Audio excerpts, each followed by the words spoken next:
මම මේ හදන්නේ දඹල වගා පැත්තට යන්න. මේ දවස්වල මෙහෙට පුදුම රස්නයක් තමයි තියෙන්නේ.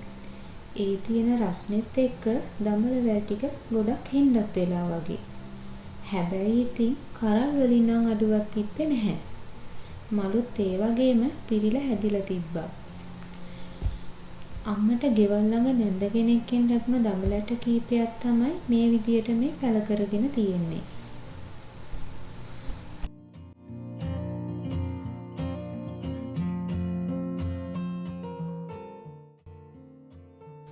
ඔයාලා දන්නව ඇති දඹල කරල් වලට අමතරව දඹල දලුත් කෑමට ගන්නව කියලා. ඉතින් අද නම් මම දලු කඩන්නේ නැහැ. කෑමට හරියන ප්‍රමාණයට කරල් ටිකක් විතරයි කඩාගන්නේ. මම මේ කඩාගත්ත දඹල කරල් වලින් ඉක්මනින් හදාගන්න පුළුවන් කෑමක් තමයි හදන්න යන්නේ. හැබැයි මම මේකට දඹල කරල් වලිනුත් ලා කරල් ටික තමයි තෝරලා ගත්තේ.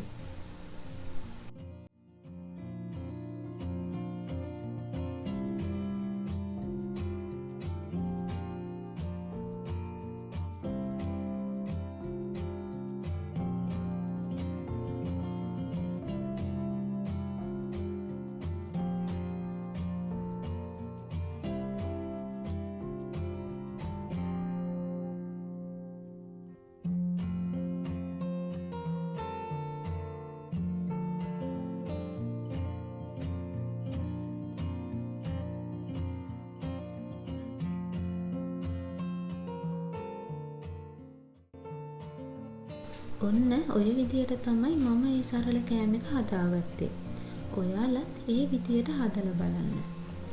එහෙනම් මේ වගේම තවත් ලස්සන වීඩියෝ එකකින් ඊළඟ දවසේදී හම්බ වෙනවා.